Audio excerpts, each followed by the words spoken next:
Hi guys, and welcome back to another Too Cool for Middle School video about virtual teaching. We are like 12 weeks in or so at this point, and there have been some good weeks, some not so great weeks, some things that have worked really well, some things that totally bombed, and specifically some things that I have shared on Instagram that people were like, "Ooh, can you explain a little bit more about that?"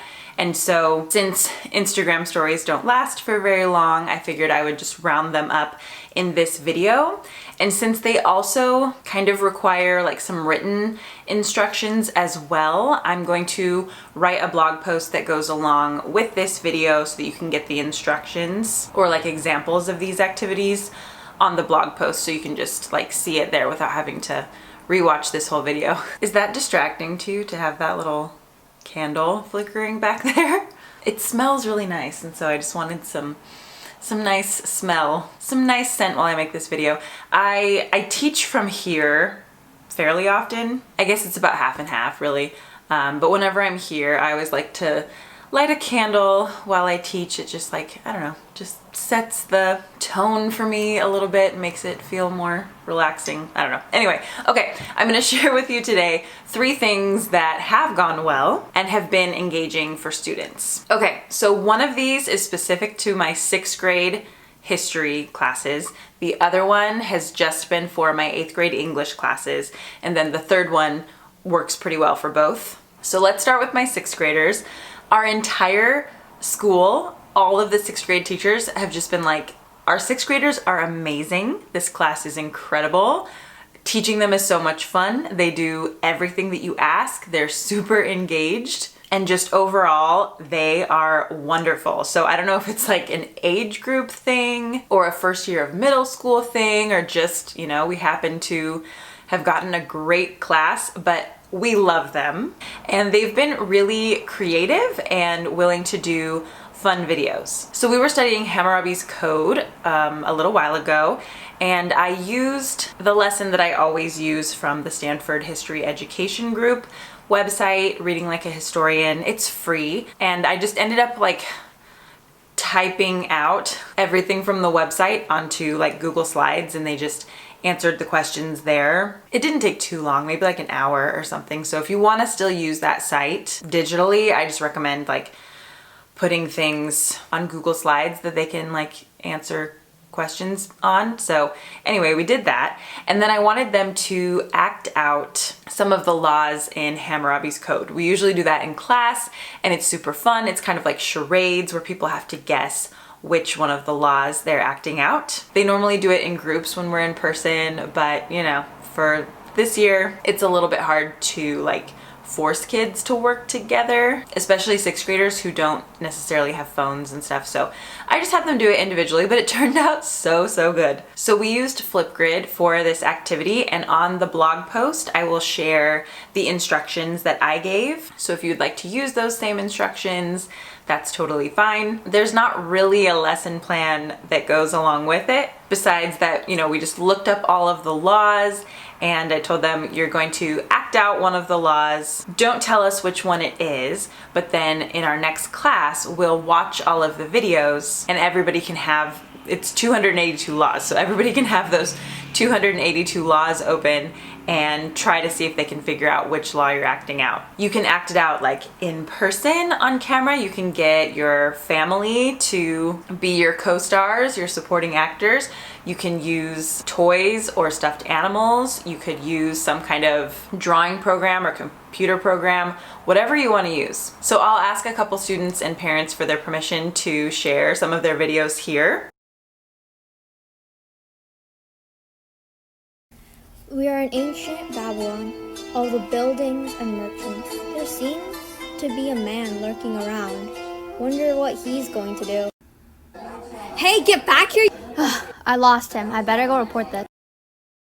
My sir, you have broken the law and shall be punished. Kill the man! Hey, Dad. What? Ugh, I hit you in the shoulder. Yeah, I know, son. Okay. What's that? Oh! No! Please, I did not do anything wrong. Please, no. What did I do wrong? Hi, Billy. So, recently, the other day, you hit your father on the shoulder. Yeah, I did that. What about that? Laws, according to Hammurabi's code, we're gonna have to hew your hands off and cut it off with the dull machete. Wait, I didn't agree. Right, ready? Hey, we can talk about this, right? Ow, ow, ow, ow. Now I pronounce you sister of the gods.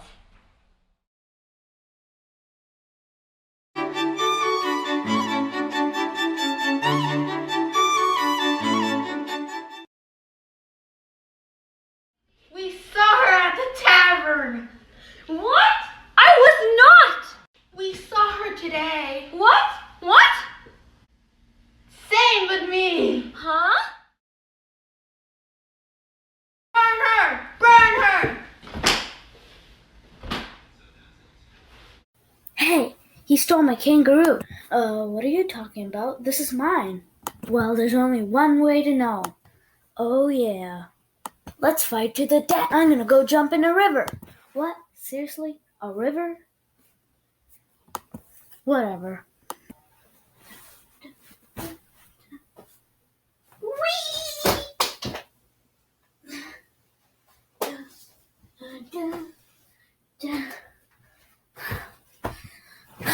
I survived. Ha! The river decided that I'm innocent. Now you have to die and give me your house. Okay, fine. Ooh!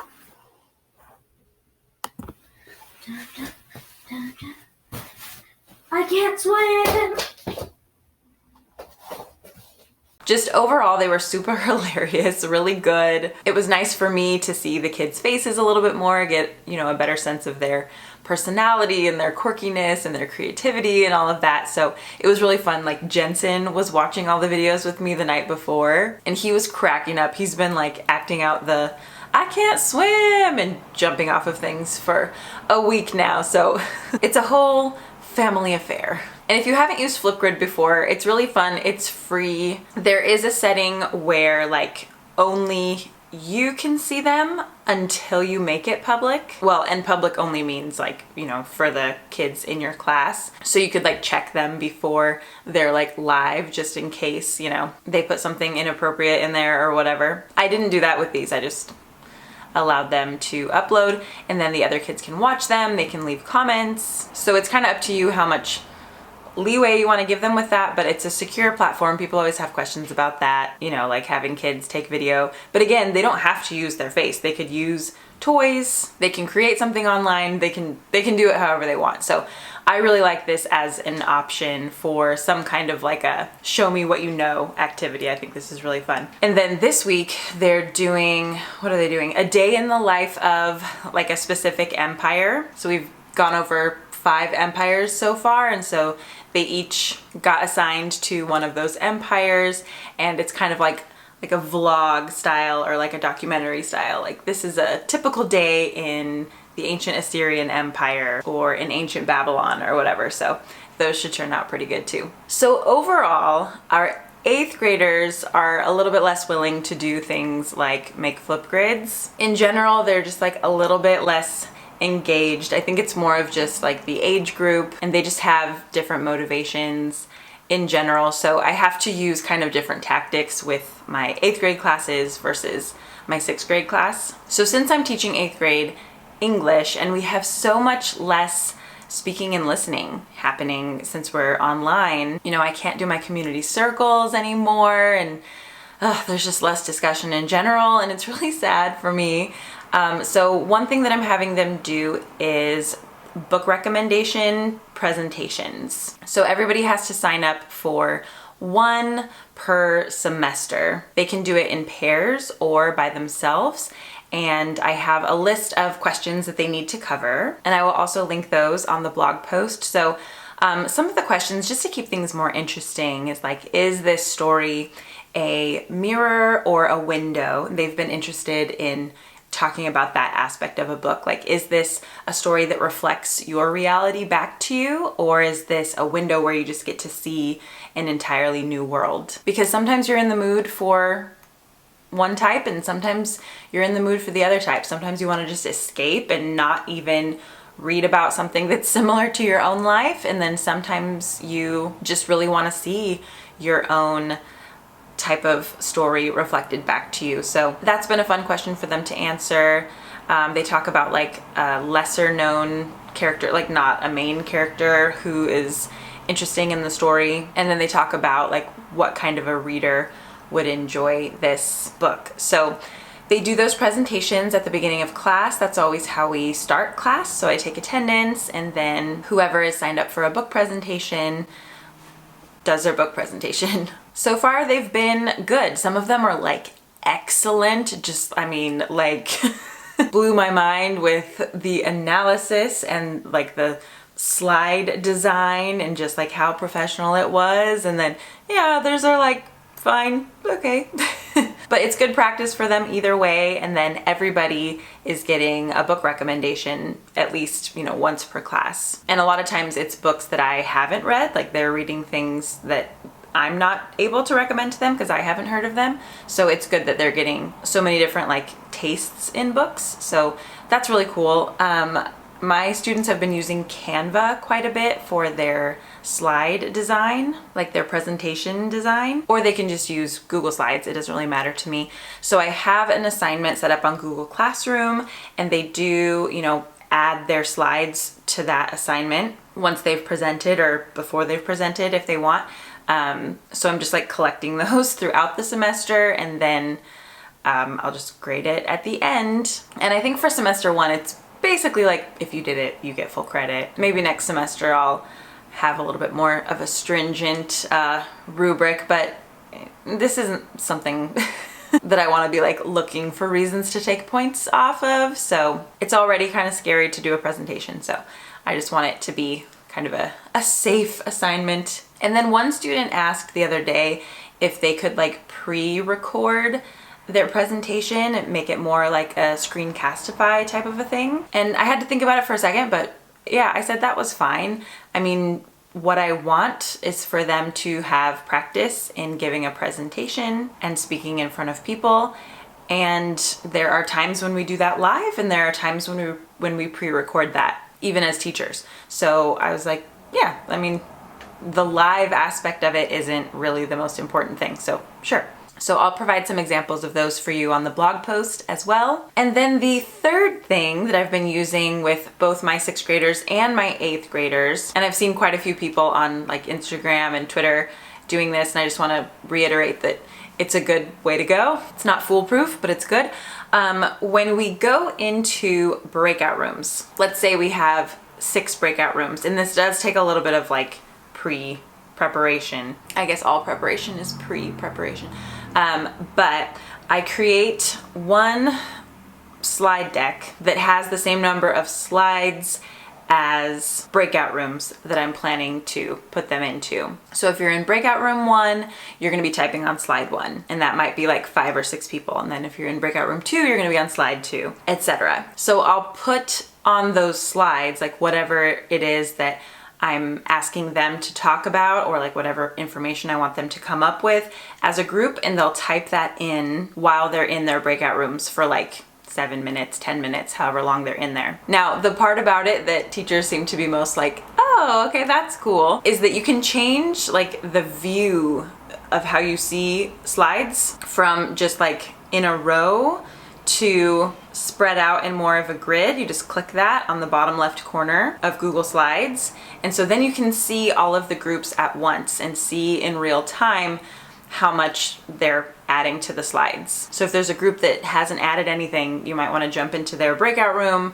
and kind of see what's going on. If there's a group that's doing great, maybe you don't need to jump into their breakout room this time, maybe spend more time on the other one. So I do have to create these separately for each class period, but that's fine. I just have to remember to like make the copy of the slides before I push it out to any of the periods, because then like all their typing is on it. And I don't really use this to grade anything. This is usually more of like a brainstorm type of a thing, and it remains on Google Classroom. So kids can go back to it and refer to it like while they're doing their actual homework later on that has to do with whatever questions we asked on these slides. So like for my 6th graders, for example, I put them into different breakout rooms based on their ancient empire that they were studying. And so they just did like a little brainstorm and just typed in as many things as they knew about each ancient empire. And so I'm sure there were some kids who were not really contributing and not really putting anything on the slides, but I mean, oh well. They're still gonna have to do their Flipgrid, you know?